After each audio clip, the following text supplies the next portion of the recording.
नमस्कार। साहित्यिक talk with गरिमा में आप सभी का स्वागत है। जैसा कि जानते हैं, इस मत पटल पर प्रत्येक रविवार हम हाजिर होते हैं एक जाने माने साहित्यकार के साथ, जिनके साथ हम चर्चा करते हैं उनकी साहित्यिक यात्रा के बारे में। और आज जो सुप्रसिद्ध साहित्यकारा, सुप्रसिद्ध कवित्री हमारे साथ जुड़ी हुई हैं, उनका नाम बताने से पहले मैं थोड़ा सा परिचय देना चाहूँगी। ये बोकारो स्टील सिटी झारखंड से हैं। रांची में इनका जन्म हुआ है। अर्थशास्त्र में स्नातकोत्तर हैं। बहुत समय तक शिक्षण संस्थान और समाज सेवा से जुड़ी रही हैं। साहित्य में रुचि होने के कारण ये लेखन में आई। गृहिणी और लेखन कार्य जो है ये एक नियमित रूप से अब कर रही हैं। सामयिक परिवेश पत्रिका बोकारो की उप प्रभारी जो है उप संपादक हैं ये। काव्य कॉर्नर अखिल भारतीय मंच झारखंड प्रांत की महिला प्रकोष्ठ प्रभारी हैं। भगवान चित्रगुप्त राष्ट्रीय कायस्थ संगठन की महिला प्रदेश अध्यक्ष हैं झारखंड में। ये मुख्यतः कविता, श्रृंगार रस की कविताएं, गीत, गज़ल, मुक्तक, आलेख लिखती हैं। इनकी जो कविताएं हैं वो हम राष्ट्रीय और अंतर्राष्ट्रीय स्तर की पत्रिकाओं में पढ़ सकते हैं और इन्हें अनेक राष्ट्रीय और अंतर्राष्ट्रीय स्तर के मंचों से सुना जा सकता है और इन्हें इसके साथ ही बहुत सारे सम्मान भी प्राप्त हैं। और दो पंक्तियों के साथ इनका नाम बताना चाहूँगी कि आप आए हमारे घर खुदा की नियामत है। आप आए हमारे घर खुदा की नियामत है, कभी हम खुद को तो कभी आपको देखते हैं। तो बिल्कुल आज ऐसी शख्सियत जो है वो हमारे साथ जुड़ी हैं और हम देख रहे हैं कि हम हमारा मंच और हम कैसे हैं। और उसके बाद जब हम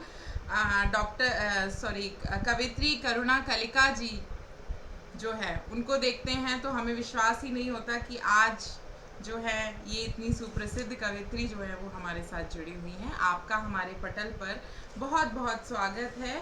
और दो पंक्तियाँ फिर से कहना चाहूँगी कि आप तो एक पारस हैं जो लोहे को सोना करते हैं। आप तो एक पारस हैं जो लोहे को सोना करते हैं। कुशल शिल्पी कहे पत्थर सुगढ़ मूरत में ढलते हैं। और आप आए मिली सोहबत हमारे भाग्य हैं। आप आए मिली सोहबत हमारे भाग्य हैं। है अभिनंदन यहाँ आपका हम स्वागत करते हैं। है अभिनंदन हम यहाँ आपका स्वागत करते हैं। आपका हमारे पटल पर बहुत बहुत स्वागत है। धन्यवाद, बहुत धन्यवाद। बहुत आप सब नमस्कार।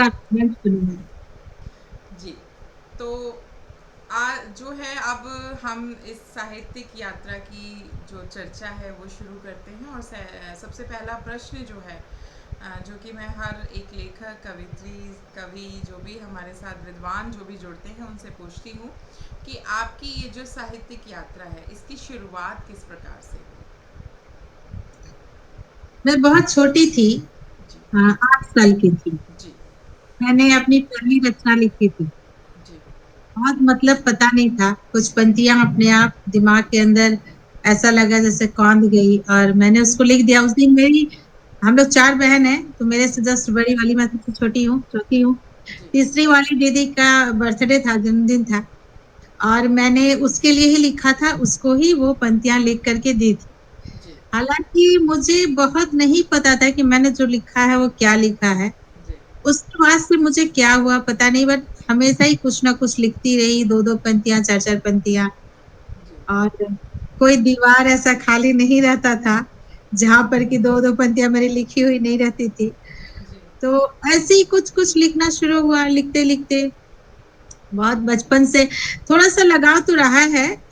कुछ जैसे कोई कविता सुन रही हूँ या कोई गज़ल, कोई शेर सुन रही हूँ, तो बड़ी आत्मुकता के साथ उसको सुनती थी, बड़े ध्यान से सुनती थी, बहुत अच्छा लगता था, ऐसा लगता था मैं उसमें खो गई। जी।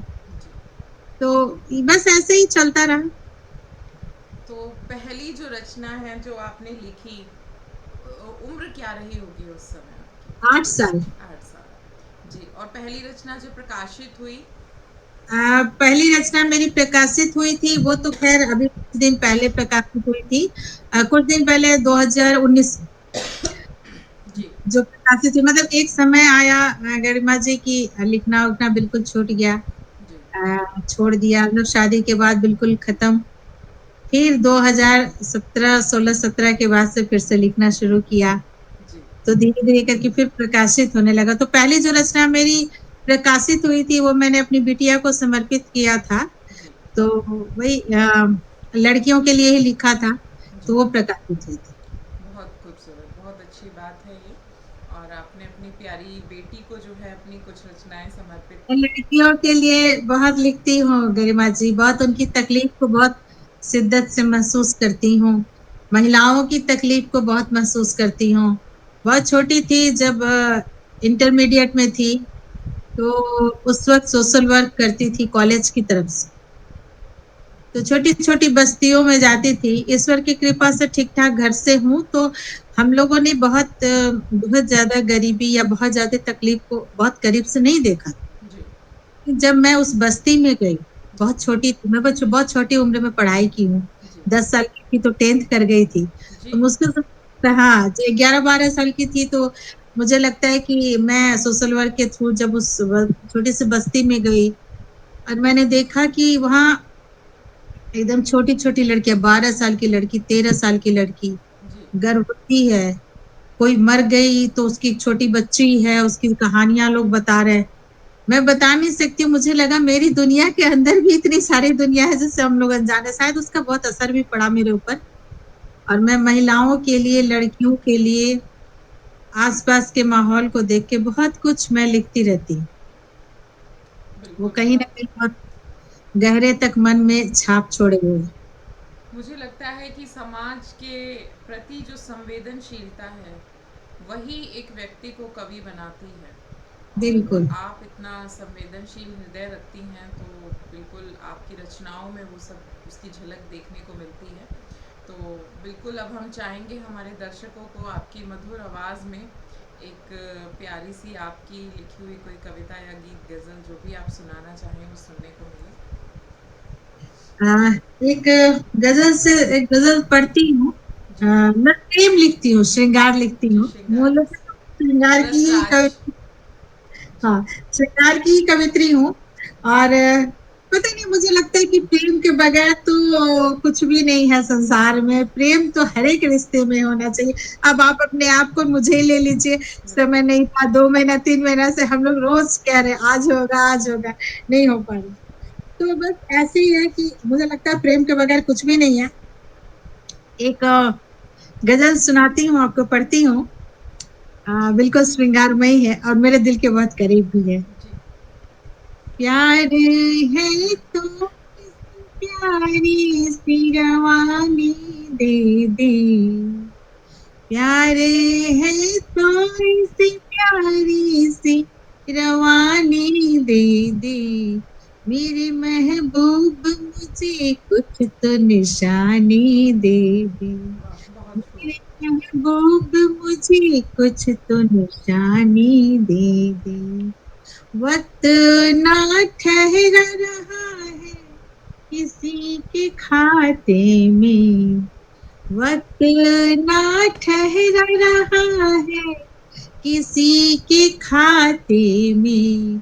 मेरे किरदार को कोई तो कहानी दे दे।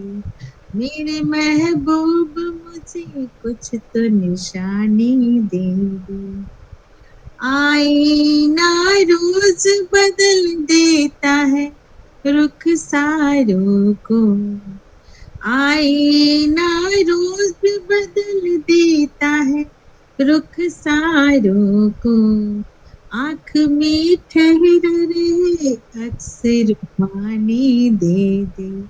मेरे महबूब मुझे कुछ तो निशानी दे दे। अगला जो शेर है मेरे दिल के बहुत करीब है कि वादे इश्क में एक छोटा घर बनाएंगे।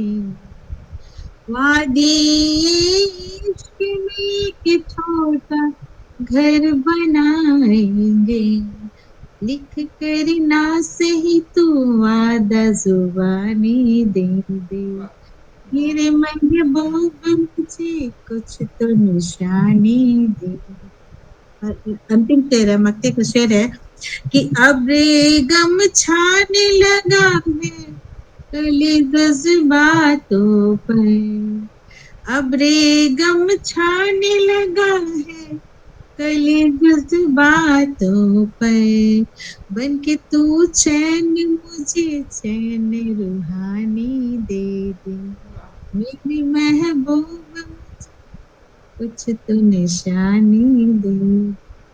बहुत खूब। बहुत ही प्यारी गज़लें जो हैं वो आप लिखती हैं, सच में बहुत उम्दा लिखती हैं। और हम बिल्कुल आपकी गज़लों में ऐसा महसूस कर सकते हैं कि श्रृंगार रस जो है, जो रस राज जिसे हम कहते हैं, उस पर लिखना एक अपने आप में ही खूबसूरत सी जो चीज़ है। और इसके साथ ही अब अगले प्रश्न पर जो है वो हम बढ़ते हैं कि इस पूरे लेखन के दौरान आपके परिवार का सहयोग जो है वो कितना रहा? ये इंटरव्यू है और मैं जानती हूँ कि इसे बहुत सारी महिलाएं देखेंगी, बिल्कुल। तो जाहिर सी बात है कि मैं सच बोलूं। गरिमा जी, मैं ऐसा मानती हूँ कि एक राइटर, एक कवि कवित्री जो है, उनको सच बोलना चाहिए। बिल्कुल। उनकी जिंदगी के जो भी पहलू हैं, हम समाज को राह दिखाते हैं। जी। हमारी कोशिश तो यही होती है ना कि हम उन्हें राह दिखाएं, जो भी मेरे फॉलोअर्स हैं या जो आपके फॉलोअर्स हैं जिसे देखे, तो उन्हें हम सच बताएं। जी। अगर मैं आपसे ये कहूं कि मेरे घर वालों ने मेरा बहुत साथ दिया है, तो ये गलत है।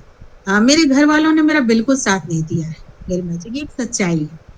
ये मैं इसलिए बता रही हूँ कि अगर कोई महिला ऐसी है जो वो कुछ करना चाहती है, बात सिर्फ लेखन का नहीं है, तो वो किसी भी क्षेत्र में अगर कुछ करना चाहती है और उसके घर वाले उसका साथ नहीं दे रहे हैं, तो वो थक के ना बैठे, वो हार के ना बैठे। बिल्कुल। वो मेरे इंटरव्यू को अगर देखे तो उसे ये समझ में आए कि मैंने बहुत स्ट्रगल किया है। जी। मैंने अपनी लाइफ में बहुत स्ट्रगल किया। शायद ये चीज मेरे बहुत सारे कोट्स में, मेरे आलेख में या मेरी रचनाओं में भी नजर आता होगा लोगों को। देखिए, मेरा बहुत इंटरव्यू 3-4 जगह हो चुका है। मैं कहीं पर भी ये नहीं कहती हूँ कि मेरे घर वालों ने मेरा बहुत साथ दिया। मेरे बच्चों ने मेरा साथ, मेरे छोटे-छोटे 2 बच्चे हैं, वो उन्होंने मेरा साथ बहुत दिया। लेकिन मेरे घर वालों ने साथ नहीं दिया है और ना ही वो देंगे। तब तक नहीं देंगे जब तक कि मैं एक बहुत ऊँचाई पर ना पहुँच जाऊँ। जैसे-जैसे मैं स्टेप बाय स्टेप आगे बढ़ रही हूँ, वैसे-वैसे लोग धीरे-धीरे करके साथ ना दें लेकिन शांति बनाए रखने की कोशिश में हैं। ये सच्चाई है। जो सच्चाई है वो मैं आपको बता रही हूँ कि घर वाले साथ नहीं देते हैं और खास करके अगर महिला हाउसवाइफ है, तो ये एक संदेश भी मेरा है आपके इस इंटरव्यू के ज़रिए। अगर हाउसवाइफ है और वो एक लंबे समय के बाद कुछ करना चाहती है, तो उसके घर वाले उसका साथ कभी नहीं देंगे। वो कभी ना सोचे कि उसका साथ मिले, चाहे वो कुछ भी कर ले। विरले ही होगा कि लाख 2 लाख में कोई एक इंसान होगा जो साथ देगा, नहीं देते हैं। आप में अगर जज़्बा है लड़ने की, लड़ने का अर्थ है कि आपको हिम्मत के साथ खड़े रहना है और करते रहना है। सामने से विरोध हो रहा है, उसके बाद भी काम को करना गरिमा जी बहुत मुश्किल होता है, बिल्कुल। बहुत मुश्किल है। हम दोहरे दो-धारी तलवार पे खड़े होते हैं।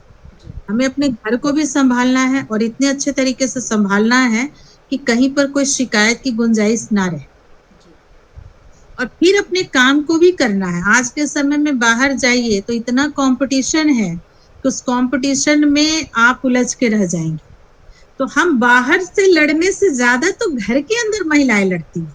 बिल्कुल। महिलाओं के जीवन में जो संघर्ष है ना गरिमा जी, वो घर के बाहर नहीं है। महिला घर के बाहर के संघर्ष नहीं डरती है। घर के अंदर जो संघर्ष करती है ना, वो बहुत विकराल है। उससे जो निकल गया ना, उस संघर्ष को जिसने कर लिया, जीत लिया उसको, वो बाहर जीत जाएगी, ये पक्की बात। तो घर से कोई सपोर्ट मुझे नहीं मिला है। फिलहाल अभी तक तो नहीं मिल रहा है, लेकिन उम्मीद करती हूँ कि जब मैं थोड़ा शायद और आगे बढ़ जाऊँ, तो मुझे ज़रूर मिले। मैं जितने भी काम करती हूँ, जितने भी अपने लेखन से रिलेटेड चीज़ें लिखती हूँ या करती हूँ, वो सब कुछ एक तरह से आप मान के चलिए कि मैं अपने दम पे करती हूँ। कुछ मित्रों का सहयोग मिला, अपने बच्चों के सहयोग से करती हूँ। ये और बिल्कुल। बाकी मेरे बहुत माँ बिल्कुल, बहुत एकदम मैं कहूँगी कि बहुत साफ दिल से आपने और बहुत सच्चाई के साथ आपने एक ऐसी बात कही है जो हमारे समाज में स्त्रियां सच में इस तरह का जीवन जो है वो जी रही हैं, लेकिन कहीं ना कहीं हम सोशल प्लेटफॉर्म्स पर, ये समाज में सबके सामने आकर जब कहने की बात होती है तो हम हिचक जाते हैं, ऐसा हम नहीं कह पाते। बिल्कुल, इससे एक संदेश जो है वो हर महिला को मिलेगा कि अगर भले ही कोई साथ ना दे, लेकिन अगर आप में लगन है, हिम्मत है और आप मेहनत कर रही हैं तो सच में आपको जो है सफलता ज़रूर मिलेगी। बस ज़रूरत है आपको कि डट कर लगे रहने की, डट कर मेहनत करने की। और और कॉन्फिडेंस, गरिमा जी एक लाइन और जोड़ती हूँ कि यही नहीं, आपके खुद के घर वाले जिनसे आप बेहद प्यार करती हैं, सम्मान करती हैं, वो आपके कॉन्फिडेंस को तोड़ेंगे। आपको बार बार बहुत हद तक ये दिखाने की कोशिश करेंगे कि तुम में कुछ भी नहीं है, तुम्हारी कोई क्षमताएं नहीं। अगर आप उस चीज को पार कर लिए, उसको पर अपना कॉन्फिडेंस मत हिलने दीजिए।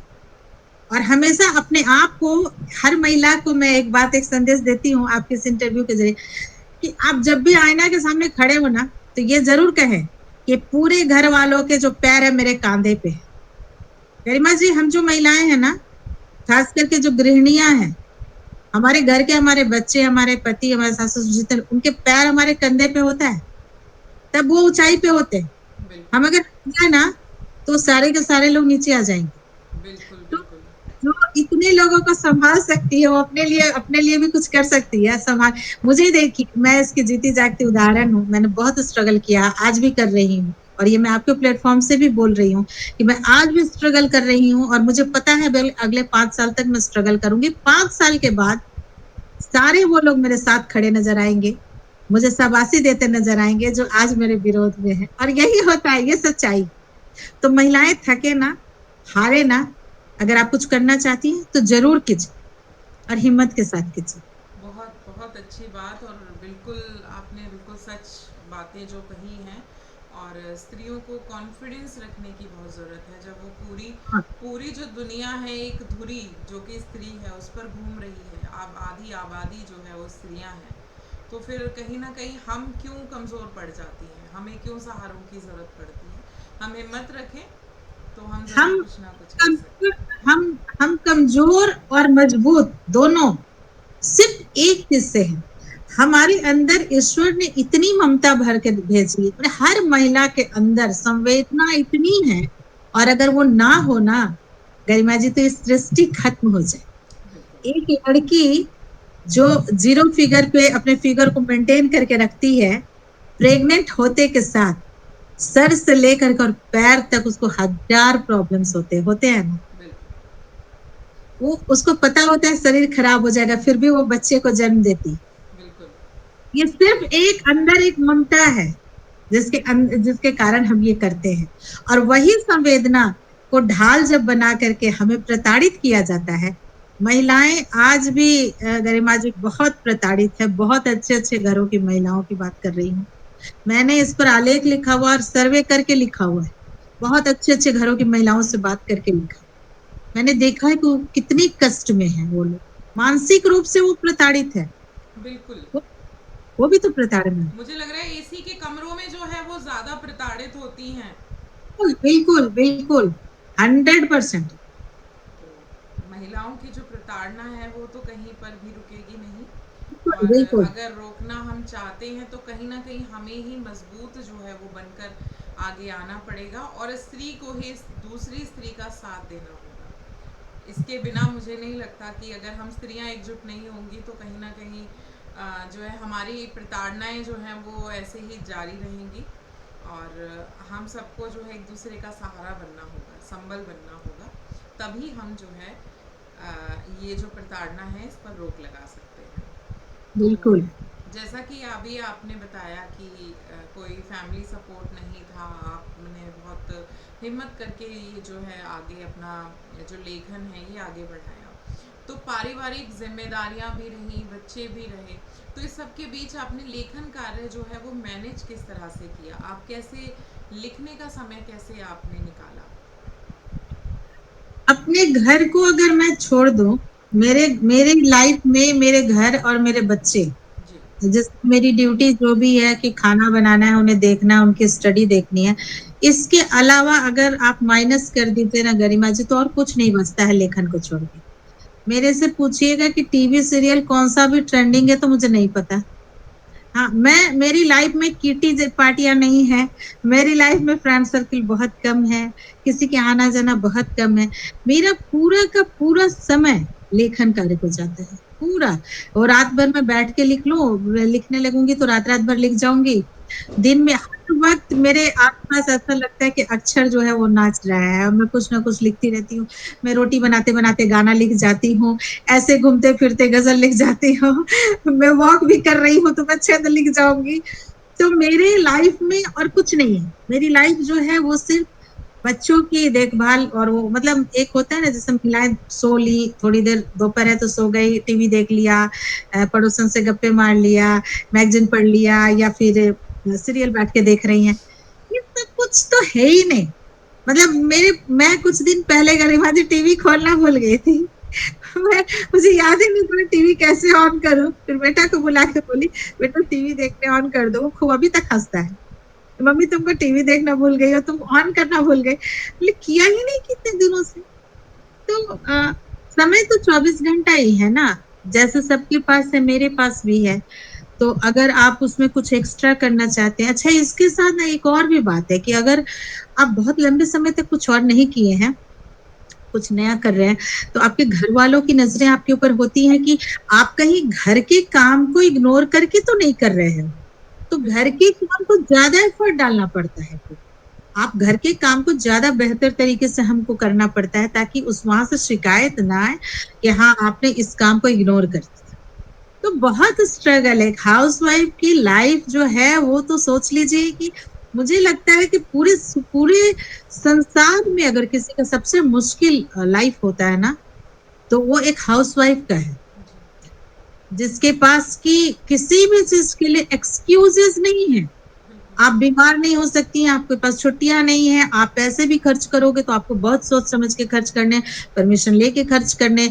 आपको कहीं जाना है तो आपसे पूछा जाएगा, 25 सवाल किए जाएंगे आपको क्यों जाना है। ये एक सच्चाई है। भारतीय जो भी सभ्यता संस्कृति, आज की जो भारतीय सभ्यता संस्कृति समाज जो है ना, इसका एक ये विकृत रूप है। मतलब लोग चिल्लाते रहते हैं नारी सशक्तिकरण, और ये किताबों में है गरिमा जी, ये अभी तक धरातल पर पूरी तरीके से नहीं है। बिल्कुल, फटी जींस बिल्कुल। को पहन करके जो लड़कियां घूम रही है वो नारी सशक्तिकरण नहीं है। नहीं, नहीं, नहीं, बिल्कुल। वो अभी कुछ पंक्तियाँ मैंने पढ़ी थी कि हमारा समाज नारी सशक्तिकरण के नाम पर ये तो चाहता है कि स्त्रियाँ चाँद पर जाएँ, लेकिन 4 पराठे और 1 कप चाय बनाकर जाएँ। ये कोई भी वो चाहता है। तो हाँ बिल्कुल, ये अगर स्त्रियाँ सशक्त हो रही हैं, काम कर रही हैं, आगे भी बढ़ रही हैं, लेकिन फिर भी कहीं न कहीं समाज, घर परिवार उनको कोई रियायत देना नहीं चाहता, कि कोई हाथ बटाना चाहे या कहीं उसको कुछ छूट मिल जाए कि जाओ तुम अपना करियर बना सकती हो, ये ज़िम्मेदारी हम देख लेंगे। उसकी ज़िम्मेदारी जो पीढ़ियों से चली आ रही है, वो अभी भी वैसी ही है। करियर उसके साथ एक अलग ही बाय प्रोडक्ट बन गया है, एक अलग ज़िम्मेदारी बन गया है। ट्रेडिशनल है। बिल्कुल। तो ये सब चीज़ें जो है मुझे लगता है कि अगर गृहिणी के साथ-साथ अगर कोई वर्किंग लेडी है, जो कामकाजी महिला है, उसके लिए भी ये संघर्ष उतना ही जो है एक अलग लेवल का जो है कठिन, जिसे हम कह सकते हैं, ऐसी परिस्थितियाँ बन जाती हैं। तो इसके साथ ही अगला प्रश्न जो है हम पूछना चाहेंगे कि अ, लेखन की जो प्रेरणा है वो आपको कहाँ से मिलती है? आप इतना लिख पाती हैं, तो श्रृंगार रस पे आप बहुत लिखती हैं, तो प्रेरणा कहाँ से मिलती है आपको? प्रेरणा देखिए, एक राइटर के लिए क्या है, मैं जिस अपना एक्सपीरियंस बता रही हूँ। जी बिल्कुल। मुझे लगता है ना कि हम हर चीज को, हमारा जो कवि कवित्री या कोई भी लेखक है, उसका जो दिमाग होता है ना, वो हर वो क्रिएटिविटी करता रहता है, कुछ ना कुछ क्रिएटिविटी उसके दिमाग के अंदर चलती रहती है, कुछ रचनात्मक चीजें वो सोचता रहता है। जी। हम जैसे आसपास कोई भी चीज को देखते हैं तो ठीक है, हम तुरंत उस पर रिएक्ट नहीं करते, लेकिन वो दिमाग में कहीं ना कहीं रहता है, और वो चीज ना कभी रचना के रूप में आपके सामने वो आएगा। तो प्रेरणा, जैसे भी कुछ दिन पहले मणिपुर में एक घटना हुई, तो मैंने उसके लिए गजल लिखी। कुछ लोगों ने मेरे से कहा कि आप क्या कर रहे हो, आप मणिपुर की घटना के समय ये गजल लिख के डालोगे। हम लोग बिल्कुल डालेंगे इसको हम। तो ऐसे ही है कि कुछ आसपास देखती हूँ या फिर प्रेम लिखती हूँ, तो मेरी नजर में मैं प्रेम को संसार का सबसे पवित्र और सबसे खूबसूरत चीज मानती हूँ, एहसास मानती हूँ। मुझे लगता है कि उससे खूबसूरत, उससे अगर मुझे लगता है कि कोई प्रेम में है, तो आप देखिए वो इंसान किसी के लिए बुरा नहीं सोचता है, हर वक्त वो अच्छा सोचता है, अच्छे अच्छी चीजों के ऊपर। तो मुझे लगता है कि प्रेम जो है वो इंसान को बहुत ऊंचाई पर लेके जाता है। और रिश्ता कोई भी हो, रिश्ते में प्रेम होना बहुत जरूरी होता है। तो प्रेम लिखने के लिए मुझे नहीं लगता कि किसी इंस्पिरेशन की जरूरत पड़ती है, ये हमारे अंदर है, खुद है। बिल्कुल। और राधा कृष्ण को बहुत मानती हूँ कि मुझे ऐसा लगता है कि वो एक उनका जो प्रेम था वो किसी अलग ही लेवल पे था। बिल्कुल, तो प्रेम बस। वही है जो हमें बेहतरी की ओर ले जाए, और आपका प्रेम आपको बेहतरी की तरफ ले जा रहा है। आपका कविताओं के लिए जो प्रेम है वो आपको कहीं ना कहीं दिन ब दिन जो है बेहतर बनाता जा रहा है। बहुत ही खूबसूरत सी बात है ये। और इसके साथ ही अब हम चाहेंगे कि हमारे जो व्यूअर्स हैं, हमारे श्रोतागण हैं, उनको एक और कविता जो है, एक और गीत गज़ल जो भी आप सुनाना चाहें वो आपकी मधुर सी आवाज़ में उन्हें सुनने को मिले। चलिए, एक अभी मैंने आपको एक सुनाया था, एक गजल पढ़ी थी, एक गीत सुना देती हूँ। जी, स्वागत है। श्रृंगार संयोग वियोग दोनों होता है, तो मैं दोनों लिखती हूँ। मेरे बहुत सारे ऐसे गीत है जिसमें संयोग वियोग दोनों ही है। एक गीत है जिसमें नायिका जो है वो अपने नायक से विरह की बातें बताती है, कहीं दूर है। तो वो मैंने इस गीत में लिखा है, सुनाती हूँ।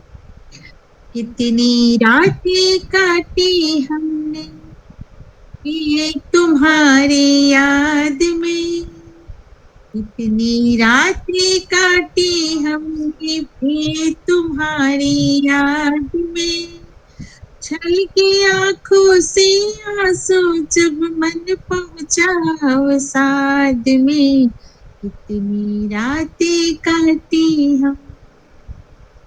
रातों में वो करवट का बिस्तर के सिलवट से लड़ना, तकिए को फिर बड़े प्यार से अपने सीने पर रखना, खुद का मन खुद उलझा सा, खुद का मन खुद उलझा सा, रहता खुद से प्रतिवाद में, बहुत खुद खूबसूरत। का मन खुद उलझा सा, रहता खुद से प्रतिवाद में, छल की आंखों से आंसू जब मन पहुंचा साथ वाह। में, कितनी रातें काटे हम, हाथों में हाथों का लेना, तेरे संग संग मेरा चलना, लड़ते और झगड़ते रहना, बेमतलब की बातें कर।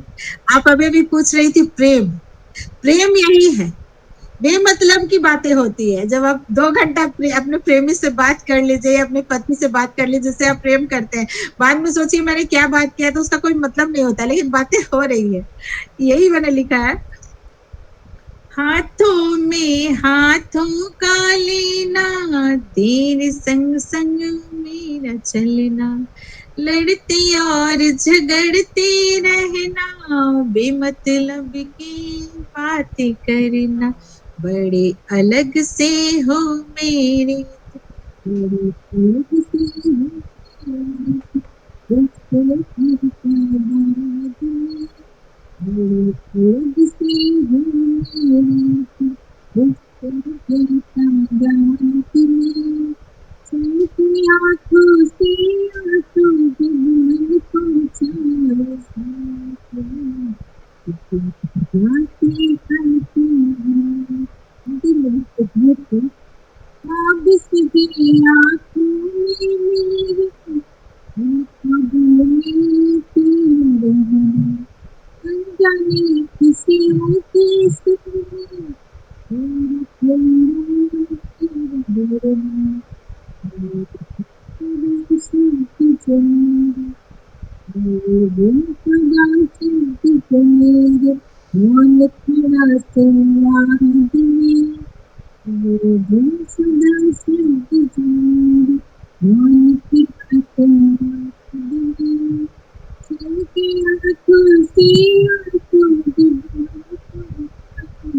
बहुत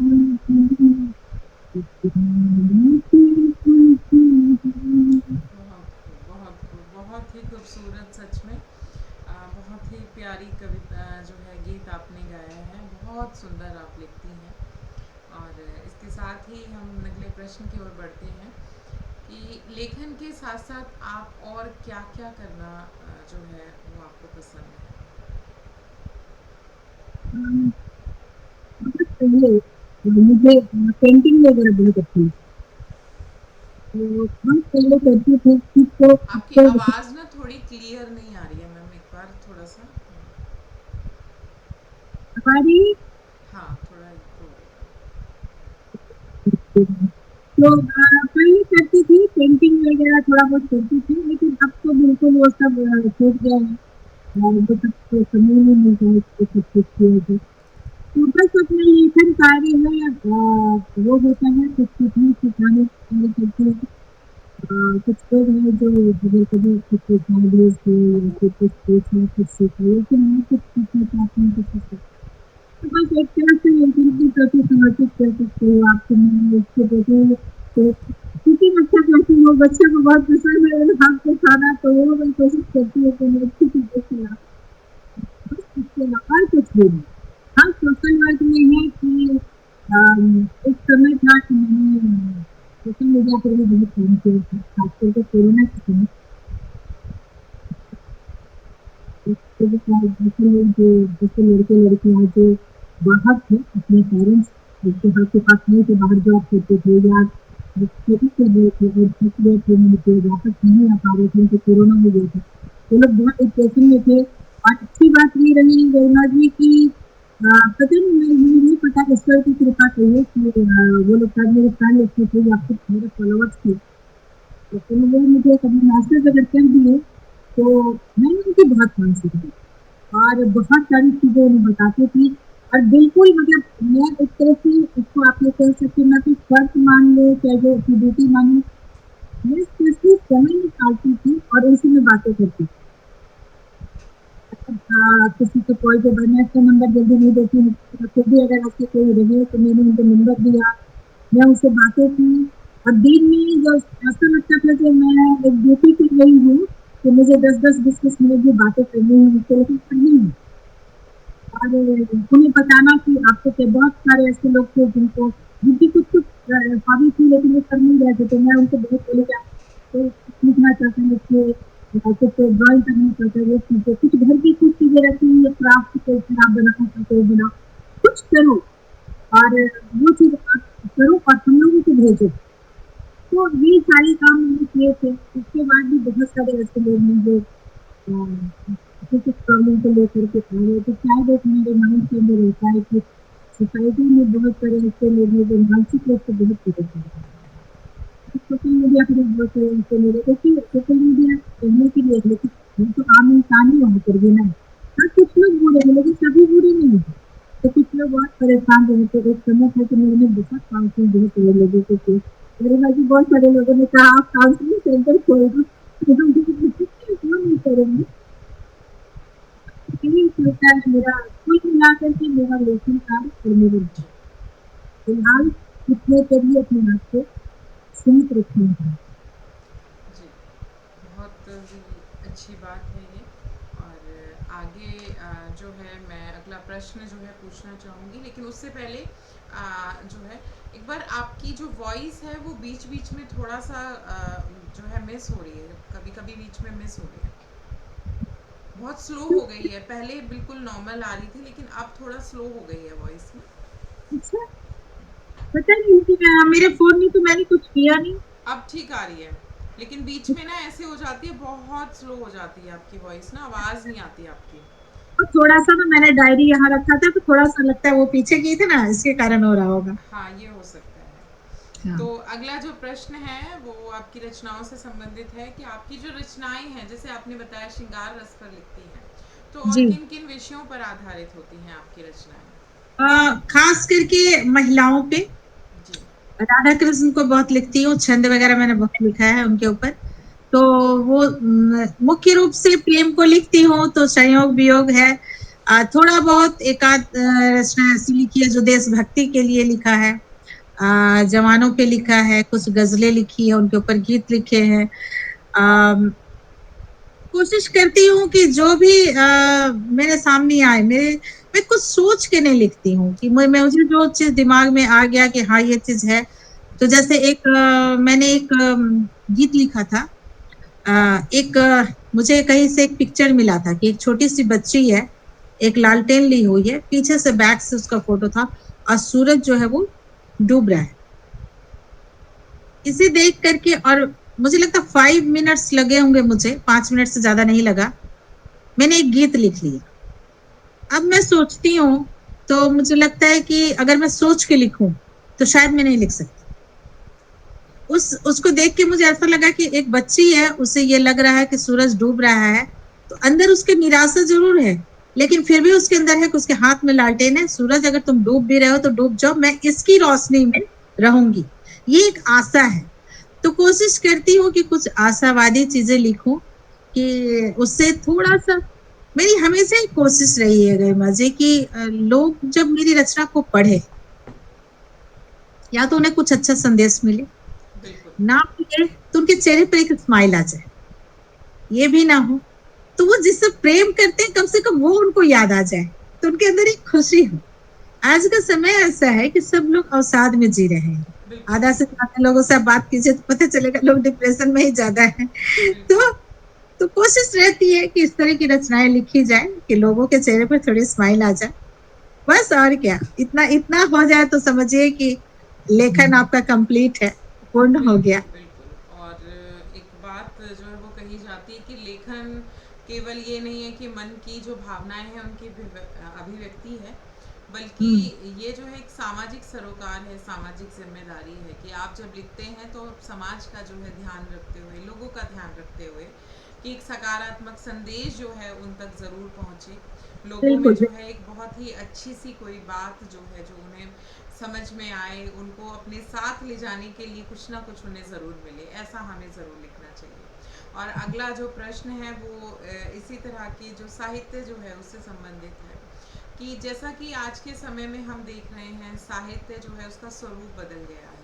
हम्म, पहले जो है हम कविताएं अगर हमें सुननी होती थी, पढ़नी होती थी, तो केवल हमारे पास एक ही माध्यम था, हम पुस्तकों के माध्यम से किसी भी कवि को पढ़ सकते थे। लेकिन आज जो है सोशल मीडिया पर हम देख सकते हैं कि आप कल ही रात में कोई गज़ल लिखती हैं और सुबह देखा तो उसको हज़ारों लोगों ने लाइक भी किया होता है। तो ऐसे समय में जो है साहित्य का जो बदलता स्वरूप है उस पर आपके क्या विचार हैं? देखिए इसमें 2-3 बातें हैं। पहली तो बात ये है कि सोशल मीडिया एक बहुत अच्छा प्लेटफ़ॉर्म है।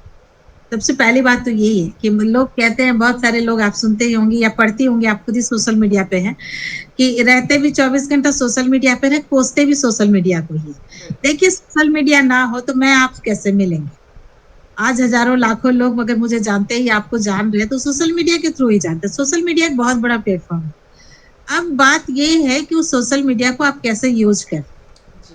आप एंटरटेनमेंट के लिए आते हैं, आप उसको अपने काम की जगह बना, जैसे मैंने उसको कार्य क्षेत्र बनाया हुआ है। बिल्कुल। मेरे लिए मीडिया मतलब कार्य क्षेत्र। मेरे मैंने कई बार लोगों से कहा, जब मेरे रिश्तेदारों को शिकायत होती है कि आपने मुझे ब्लॉक कर दिया, मैंने ब्लॉक किया है बहुत सारे रिश्तेदारों को, ये मैं यहाँ से बता रही हूँ, अब सोचिए मेरी हिम्मत देखिए।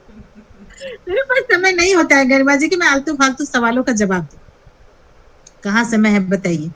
तो मैंने बहुत सारे लोगों को, तो मैंने कहा भैया देखो ऐसा है कि मेरे, और जिस तरह आप लोग ऑफिस जाते हो ना, ऐसे मेरा ये प्लेटफॉर्म है। मैं इस पर काम करती हूँ, सीखती हूँ, सिखाती हूँ, रचनाएं डालती हूँ, उसी वैसे ही मैं फेमस हुई। पहली बात तो ये। अब है रचनाओं की बातें। तो आज के समय में सबसे ज्यादा दुखद है रचनाओं की चोरी हुई। बिल्कुल। चोरी, लोग, मेरी भी बहुत सारी रचनाएं चोरी हुई है, बहुत सारी रचनाओं को लोगों ने चोरी कर लिया। कोई बात नहीं, तभी मैंने यूट्यूब चैनल बनाया अपना।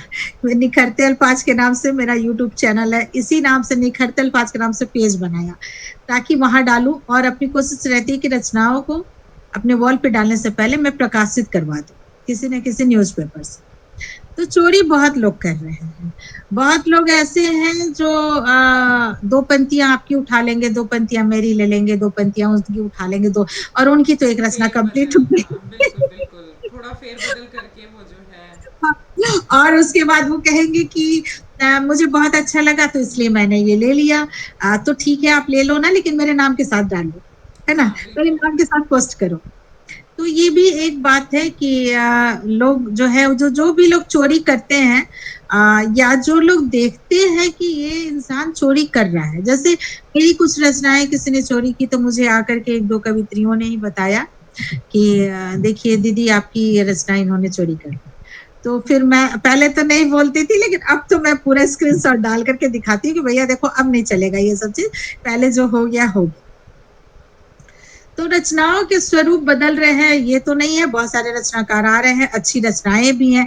देखिए ये कहना ना, गरिमा जी, बहुत सारे लोग कहते रहते हैं कि पहले के रचनाकार ऐसे लिखते थे। ऐसा नहीं है कि पहले के रचनाकार ही अच्छा लिखे हैं, आज के रचनाकार भी बहुत अच्छी रचनाएं लिख रहे हैं। लेकिन एक भारत में क्या है ना कि नई चीजों को एक्सेप्ट करने में लोगों को बड़ी तकलीफ होती है।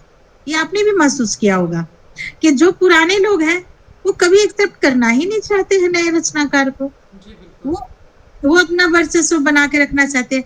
और मैं सोचती हूँ कि ठीक है आप कभी कहीं राज किए हैं तो आज अगली पीढ़ी को आप उसको सौंपो ना। आपको अगर अपना गाइडेंस देना है तो आप दीजिए, बताइए उन्हें, लेकिन उन्हें सौंपिए।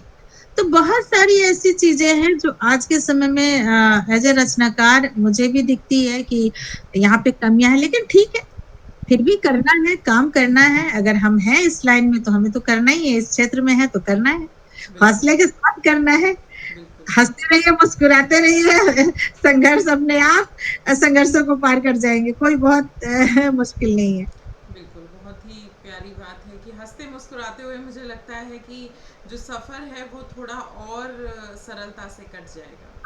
तो अगला जो प्रश्न है, हम जो है इसी से संबंधित पूछना चाहेंगे कि ये जो नई साहित्यिक जो चोरी चल रही है जिसे हम कह सकते हैं, लेकिन ऐसा भी है बहुत से नए लेखक हैं वो बहुत खूबसूरत लिख भी रहे हैं। तो ऐसे नए लेखकों के लिए आप क्या जो सुझाव हैं वो देना चाहेंगे? देखिए मैं भी नई हूँ तो मैं आपको बहुत सुझाव तो नहीं दूंगी, लेकिन जो मैं करती हूँ बस मैं वो बताऊंगी। दो तीन चीजें ऐसी है, जैसे सारे लोग कहते हैं कि खूब पढ़िए, ठीक कहते हैं, हालांकि मैं नहीं पढ़ पाती हूँ, मुझे समय नहीं मिल पा रहा है अभी। मैं पारिवारिक थोड़ा, मेरे बच्चे थोड़े अभी इस हालात में है कि उन पर ज्यादा फोकस है, तो बहुत नहीं मैं पढ़ पाती हूँ। पढ़िए, सभी लोग कहते हैं कि पढ़ने के लिए जरूर पढ़िए, लेकिन एक ही राइटर को लगातार मत पढ़िए, एक ही कवि को कभी लगातार मत पढ़िए। ये क्योंकि जब आप लगातार पढ़ेंगे ना तो आपकी लेखन में ना वो चीज नजर आने, उनका जो लेखन है वो आपके लेखन में नजर आए, हाँ, फिर आप कॉपी न लगोगे, आपकी जो मौलिकता है ना वो कहीं ना कहीं खत्म हो जाएगी। खत्म हो तो जाएगी। एक तो इस चीज पर जरूर ध्यान रखिए। जी, पढ़िए जो भी अच्छे लगते हैं, लेकिन दो चार पांच लोगों को मिला के पढ़िए, लगातार किसी एक को मत पढ़िए। मैंने ये बहुत सारे लोगों में देखा है, अपने बहुत सारे मित्रों में देखा है कि वो एक ही चीज को पढ़ रहे हैं, वो चाहे गद्य लिख रहे हो या पद लिख रहे हो, अगर एक राइटर को पढ़ रहे हैं तो उसी की तरह वो लिखने लगते हैं। स्वाभाविक है, जब आप एक ही चीज को पढ़ेंगे तो वैसे लिखेंगे, तो उससे आपकी मौलिकता पे असर होता है। दूसरी चीज है, दिल से लिखिए, कभी दिमाग मत लगाइए, लेखन में कभी भी दिमाग मत लगाइए। मेरी एक भी रचना ऐसी नहीं है जिसको मैंने सोच के लिखा है, एक भी रचना नहीं है, एक ऐसा शब्द नहीं है जो मैंने सोच के लिखा। दिमाग में अपने आप बस आता गया, दिल करता गया और वो मैं लिखते चली। मैंने कभी नहीं लिखा है सोच के। तो बहुत मत सोचिए, दिमाग बहुत मत लगाइए, दिल में आए जो चीज उसको लिख लीजिए। देखिए जब आप दिल से लिखेंगे ना तो वो दिल तक पहुंचेगा, जब आप दिमाग से लिखेंगे तो दिमाग तक जाएगा। दिमाग तक जाने वाली चीजें ना उसके उसकी उम्र बहुत कम होती है, और दिल बिल्कुल। तक जब पहुंचेगा कोई चीज तो वो हमेशा दिल के अंदर आपके वो जीवित रहेगा। तो दिल से लिखिए, मन से लिखिए, और एकदम मौलिकता होनी चाहिए उसमें। विधाओं में लिखना बहुत जरूरी होता है, ये मैं मानती हूँ, लेकिन सिर्फ विधाओं में लिखिएगा, अपने भावों को छोड़ दीजिएगा तो वो भी गलत है। उसको पकड़ के रखिए। तो बस मुझे कुछ चीजें, दूसरी एक जो सबसे अहम बात, कभी भी चोरी करने की टेंडेंसी से किसी की एक पंक्ति भी मत उठाइए। और गलती से कभी वो लग जाए कि ये पंक्तियां जो है वो किसी के साथ मैच कर, तो उसको अपने आप को बदल लीजिए। इससे जिसकी रचना आप चोरी कर रहे हैं उसको तो आपने सेलिब्रिटी बना दिया। मतलब मैं तो कहती हूँ कि मेरी रचना जिस दिन चोरी हुई उस दिन मुझे लगने लगा मैं सेलिब्रिटी बन गई। तो आप अगर किसी की रचना चोरी करेंगे तो आप उसको सेलिब्रिटी बना रहे हैं बिल्कुल। और अपने आप को जो है बहुत नीचे स्तर पर ले जा रहे हैं। तो ऐसा ना करें। कहीं ना कहीं आप अगर कुछ भी लिख रहे हैं तो आप राइटर हैं। अपनी मौलिकता को बचा के रखिए। जी। बस मैं यही चाहती हूँ, यही मैं बताना चाहती हूँ लोगों को। बहुत सही बातें आपने कही हैं और मौलिकता को लेकर भी लोगों को, जो भी हमारे नए लेखक हैं, जो भी हमारे दर्शक हैं जो इसको सुन रहे होंगे, देख रहे होंगे, ज़रूर इनको अगर इन बातों को अगर ध्यान में रखेंगे तो उनके लेखन में सुधार आएगा और कुछ ना कुछ वो लेकर ज़रूर जाएंगे अपने साथ। बिल्कुल। तो अगला जो प्रश्न है वो आपकी साहित्यिक यात्रा से संबंधित है कि इस पूरी अब तक की साहित्यिक यात्रा में ऐसा कभी कुछ हुआ कि आपको ऐसा महसूस हुआ हो कि ये आपसे अब तक छूट गया, काश कि मैं ऐसा भी कर पाती। लगता है, बहुत बार लगा। मुझे लगा मैं 20 साल पीछे हूँ। मुझे लगा मुझे 20 साल पहले से काम शुरू करना चाहिए था। मतलब जहां मैंने छोड़ा था 20 साल पहले, जो मैंने छोड़ा था लेखन, उस वक्त मुझे वो काम करना चाहिए था जो मैं आज कर रही हूँ। आज मैं जहां हूँ वहां मुझे 20 साल पहले होना चाहिए था। तो आज मैं शायद बहुत आगे होती। तो मुझे अपने समय को, वो जो समय था जो मैंने बिल्कुल अपने आप को बदल दिया, अपने बिल्कुल स्वभाव को बदल दिया, अपने लाइफ स्टाइल को बदल के सिर्फ घर गृहस्थी बच्चे सास ससुर में जो मैंने बिल्कुल 21 करीब लगभग 16 17 18 साल मैं बिल्कुल इसमें जो लगी रही। और तो वो मुझे कहीं, ये तो नहीं कहूंगी कि उसका दुख नहीं है, क्योंकि मेरा मेरा पूरा परिवार बन गया। मैंने एक तरह से, आप कह सकते हो मेरे 2 प्यारे बच्चे हैं, हस्बैंड है, घर परिवार है।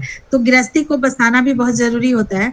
लेकिन वो जो समय था, मुझे लगता है कि शायद थोड़ा मैंने सारे लोग करते तो मैं कहीं आज और होती, मैं बहुत ऊंचाई पर होती। अब लगता है कि मैं 15-20 साल पीछे हूँ। एक तो ये लगता है, दूसरा मैं समाज के लिए बहुत कुछ करना चाहती हूँ, बहुत कुछ करना चाहती हूँ। सोसाइटी में खास करके महिलाओं के लिए, लड़कियों के लिए।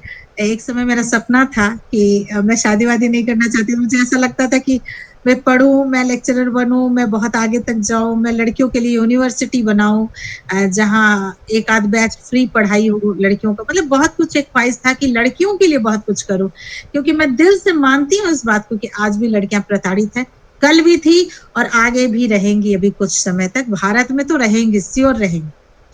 तो ये एक ख्वाहिश रही है, देखती हूँ कहाँ तक पूरा कर पाऊंगी मुझे नहीं पता है। फिलहाल तो अपने लेखन के जरिए ही सोशल वर्क कर रही हूँ कि बिल्कुल कम बिल्कुल, से हमारी कम। शुभकामनाएं आपके साथ हैं और हम चाहेंगे कि आपकी जो इच्छाएं हैं वो जल्द पूरी हों और आप अपनी समाज सेवा से जुड़ा हुआ जो कार्य है वो कर पाएँ, स्त्रियों के लिए, लड़कियों के लिए, खास करके उनकी पढ़ाई के लिए, क्योंकि शिक्षा ही मुझे लगता है उनके आगे की जो जीवन है उसको सुधार सकते हैं, उस प्रताड़ना हाँ, को रोक सकते हैं जिसे वो रोज़ झेल रही हैं। जी जी जी, बिल्कुल बिल्कुल। तो अब आगे की जो यात्रा है उसके लिए क्या प्लान्स हैं, उसकी क्या योजनाएं हैं आपकी? प्लान है कुछ किताबों पे काम कर रही हूँ। कुछ अब लोग कहते हैं कि आपकी किताबें आनी चाहिए, मैं बोली किताबें भी आएंगी। तो कुछ किताबों पे काम कर रही हूँ और कोशिश है, मंचों पर जाना आना शुरू हुआ है। अभी तक तो परिवार में ही लगी हुई थी। तो कोशिश कर रही हूँ कि थोड़ा लेखन कार्य को और विस्तार दिया जाए। कुछ दिन तक मैंने गजल के क्लासेस वगैरह भी चलाए। अ, कुल मिलाकर के लेखन से रिलेटेड जो भी काम है वो मैं करती रहती हूँ। आगे भी इरादे हैं कि करूं। अपने शहर में भी, खास करके जैसे बोकारो स्टील सिटी में एक माहौल था कि यहाँ पर बहुत हाई लेवल का या तो कभी सम्मेलन होता था या फिर नहीं होता था, बिल्कुल गोष्ठियां होती थी। तो मैंने शुरुआत करी राष्ट्रीय लेवल का यहाँ पे कराने का। तो अब धीरे-धीरे करके और भी लोग करवाना शुरू किए हैं। तो एक होता है ना कि आप किसी चीज़ की शुरुआत करते हो अपने शहर में, तो बाकी लोगों का भी ध्यान जाता है उधर, वो लोग भी करने लगते हैं, तो अच्छी बात है। अपने शहर के लिए करना चाहती हूँ ताकि बोकारो जो है वो बिल्कुल साहित्यिक शहर के नाम से जाना जाए, आगे आए। कोशिश तो करूँगी, बाकी भगवान जाने, ईश्वर मालिक वो क्या करवाते हैं मेरे से मुझे नहीं पता। बिल्कुल, अभी कर्म तक पर। जैसे यहाँ तक लाए हैं, आगे भी देखिए क्या कर सकती हूँ। बिल्कुल बिल्कुल, कर्म ऊपर जो है हमारा ध्यान होना चाहिए, फल ज़रूर अच्छा ही मिलेगा। तो जी। अब जैसा कि अब कार्यक्रम अंत की तरफ बढ़ रहा है, और इससे पहले हम जो है चाहेंगे कि एक और कोई मीठी सी गज़ल आपकी मीठी सी आवाज़ में हमारे दर्शकों को सुनने को मिले। गजल सुनिए, तो गजल सुनाऊंगी। उसके पहले 2 लाइन बोलना चाहती हूँ। आपने एक सवाल मेरे से किया कि आगे क्या करना चाहते हैं। मुझे एक चीज़, मैं इतनी देर से कह रही हूँ कि मैं महिलाओं के लिए लिखती हूँ, मैं वाक़ई लिखती हूँ। लेकिन गरिमा जी, मुझे एक चीज़ देख के बहुत तकलीफ़ होती है कि महिलाओं ने भी ना नारी सशक्तिकरण को बड़ा अलग रूप में ले लिया है। जी बिल्कुल बिल्कुल। वो मानसिक रूप से बिल्कुल भी आज़ाद आज भी नहीं हुई हैं। वो अपने आप को कपड़े गहने तक समेट के रखती हैं। वहीं पे वो घिरी हुई हैं, फटी हुई जीन्स पहन के करके ये सोचती हैं कि हम बहुत स्मार्ट हो गए, बहुत मॉडर्न हो गए। गलत बात है। आप मानसिक रूप से इतना स्ट्रॉन्ग बनिए, अपने अंदर बौद्धिक क्षमता को इतना डेवलप कीजिए, एक तरह से चिंतन कीजिए किसी भी विषय पर। मैं हर महिला को ये बात कहती हूँ कि आप चिंतन कीजिए किसी भी विषय पे। चिंतन कीजिए ताकि आप किसी से तार्किक तर्क कर सकिए। जी आपके अंदर तार्किक क्षमताएँ होनी चाहिए। जी और इसके लिए बहुत ज़रूरी होता है कि आप किसी भी चीज़ को गहना, कपड़ा, सुंदरता से ऊपर, सौंदर्य से ऊपर उठ करके देखें। अपने अंदर डेवलप करें, उस कैपेसिटी को पैदा करें कि आप किसी के साथ बहस कर सकें, तर्क कर सकें। बिल्कुल तो ये बिल्कुल। बहुत ज़रूरी है। आपको, आप गज़ल कह रही हैं, चलिए एक गज़ल सुना देती हूँ। नारियों पे ही लिखती हूँ, तो नारियों से ही रिलेटेड एक गज़ल मैंने अभी कहा था, मणिपुर की एक घटना हुई थी, तो जी मैंने एक स्वागत गज़ल लिखी थी, स्वागत। छोटी-सी सी गज़ल है, वो मैं पढ़ती हूँ कि नारियों थामो खड्ग पौरुष सभी का सो गया। नारियों थामो खड्ग पौरुष सभी का सो गया। नारियों थामो खड्ग पौरुष सभी का सो गया। मान नारी का गया है, युद्ध निश्चित हो गया। नारियों थामो खड्ग पौरुष सभी का सो गया। भूल बैठे हैं सभी धृत राष्ट्र की उस भूल को। भूल बैठे हैं सभी धृत राष्ट्र के उस भूल को। याद कर लो याद से जो याद से ही खो गया। नारियों थामो खड्ग पौरुष सभी का सो गया। द्रौपदी थी कल जहाँ पर आज अब भी है वही।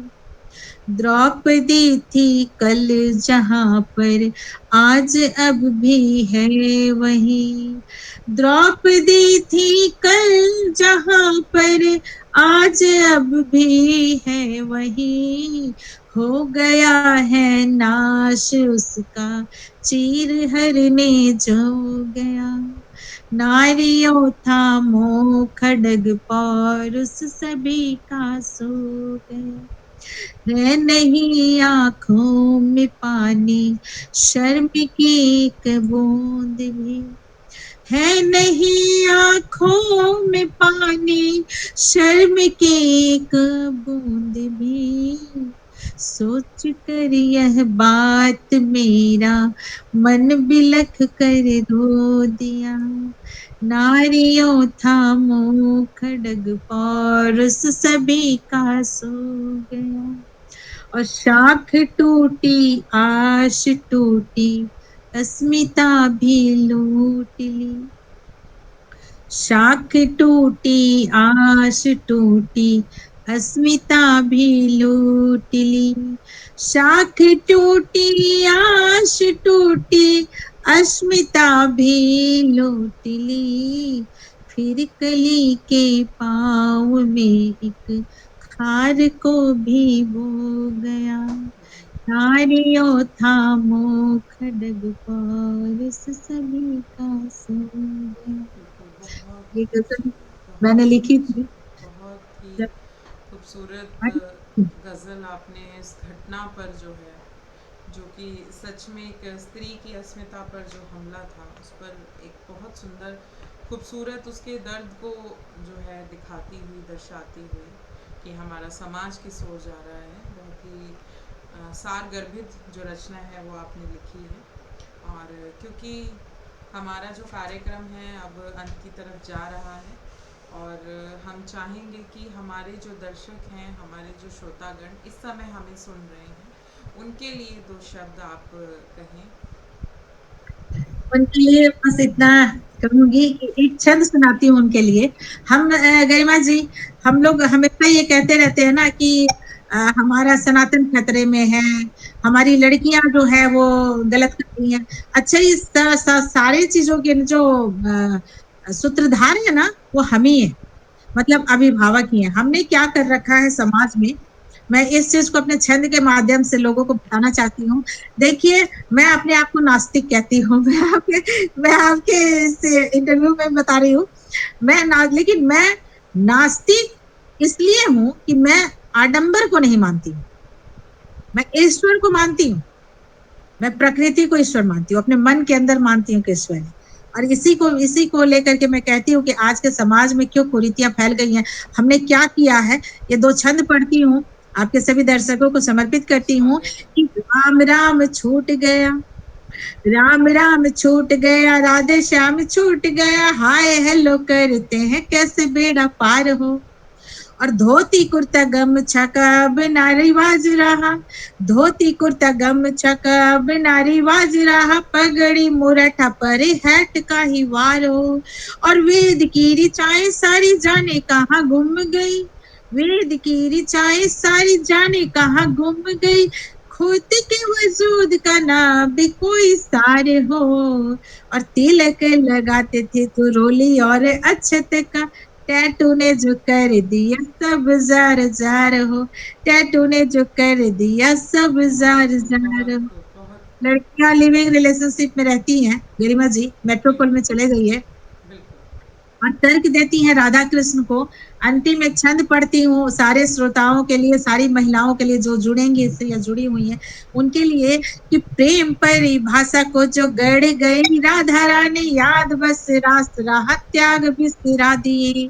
और बांसुरी की तान पर छन की जो पायल थी, पावन जो राग थी वो राग बिसरा दिए। और छल बल याद रहा, घृणा द्वेष याद रहा, छल बल याद रहा, घृणा द्वेष याद रहा, स्नेह का जो भाग था वो भाग बिसरा दिए। और जलती थी ओर में जो आग स्वाभिमान वाली, आज की बालाओं ने वो आग बिसरा दी, बहुत आज की बालाओं ने वो आग बिसरा दी। ये 2 छंद आपके बहुत सभी दर्शक खूबसूरत, श्रोता। बहुत खूबसूरत पंक्तियाँ। और बिल्कुल हमारी जो आज की पीढ़ी है, जैसा कि आपने अभी हमारी इस पूरी साहित्यिक वार्ता में आपने कहा भी कि हमारी जो बेटियां हैं वो कपड़े, गहनों और सौंदर्य प्रसाधनों को, शायद इन्हें ही जो है वो अपनी स्वतंत्रता मान रही हैं, इन्हें ही जो है अपना सशक्तिकरण मान रही हैं। लेकिन कहीं ना कहीं जो हमारे मूल्य हैं वही हमारा सशक्तिकरण है कि हम एक सकारात्मक दिशा में बढ़े। केवल गाड़ी चलाना ही हमारा सशक्तिकरण नहीं है, हमें ये पता हो कि हमें गाड़ी कहाँ सही दिशा में ले जानी है, अपनी मंजिल बिल्कुल, तक ले जानी है। ये बिल्कुल, हमारा सही अर्थों में सशक्तिकरण है। किसी की होड़ नहीं, हमारी खुद से ही जंग है।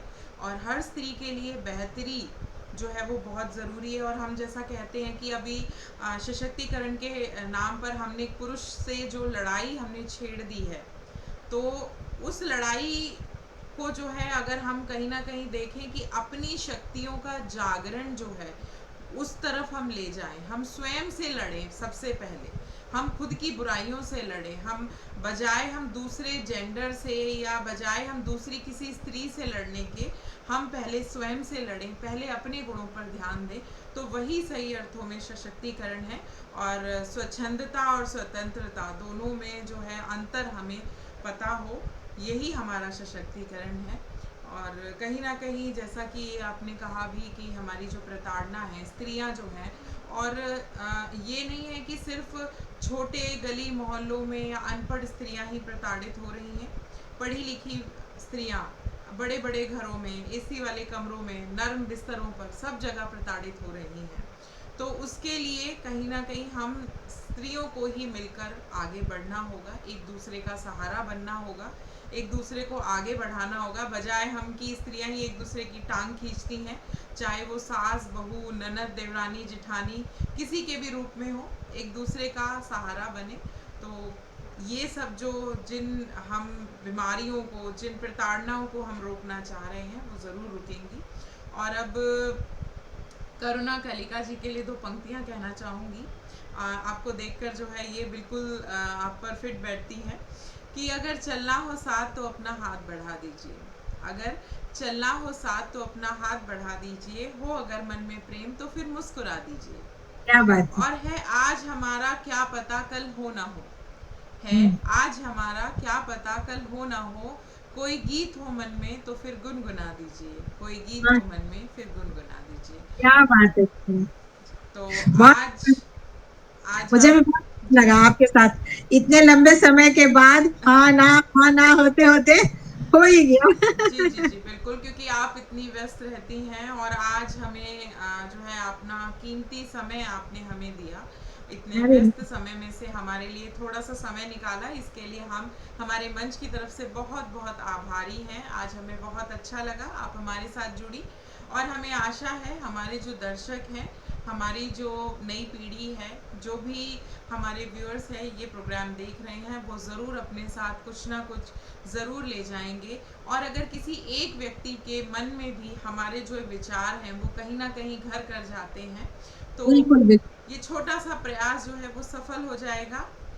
और ये बिल्कुल सही बात है, मैं भी ऐसा सोचती हूँ गरिमा जी की अगर हमारे लेखन से किसी एक इंसान का भी मैंने दिमाग बदल दिया ना, जी मुझे लगता है या एक महिला का भी के दिमाग में भी मैंने वो चीज डाल दी जो मैं चाहती हूँ, मैं सोचती हूँ, तो आप सोच लीजिए कि मेरा लेखन या आपका ये इंटरव्यू लेना सफल। सफल हो जाएगा बिल्कुल। और अब जो है विदा लेने का समय आ गया है, अब हम अपने दर्शकों से विदा लेते हैं अगले रविवार तक के लिए, जहाँ हम फिर से हाजिर होंगे एक जाने माने साहित्यकार के साथ, जिनके साथ हम चर्चा करेंगे हमारी साहित्यिक उनकी साहित्यिक यात्रा के बारे में। और आज करुणा कालिका जी की साहित्यिक यात्रा आपको कैसी लगी, उनकी कविताएं आपको कैसी लगी, आज इस पूरे प्रोग्राम में आपको कैसा लगा, इस हमें जो कमेंट में ज़रूर बताइएगा। और ज़्यादा से ज़्यादा जो है इस प्रोग्राम को जो है शेयर कीजिएगा, इस इंटरव्यू को शेयर कीजिएगा। और हम सब आपके आभारी हैं कि आप हमेशा जुड़े रहते हैं हमारे इतने व्यूज़ जो होते हैं इसके लिए, और आगे भी बने रहिएगा। धन्यवाद। स्वस्थ रहें, मस्त रहें। शुक्रिया, आपके सारे दर्शक श्रोतागण को मेरा बहुत बहुत आभार, नमस्कार। और सब लोग खुश रहिए, मस्त रहिए, हंसते रहिए, मुस्कुराते रहिए। हर मुस्कुराते चेहरे के पीछे गम छुपे हुए हैं, तो इसलिए सोचिए मत कि सारे लोग बड़े खुश हैं। सबकी जिंदगी में दुख है, तकलीफ है। खुश रहिए, हंसिए, मुस्कुराइए। बहुत बहुत शुक्रिया गरिमा जी। फिर धन्यवाद। मिल। ओके, चलिए, शुभ शुभ रात्रि।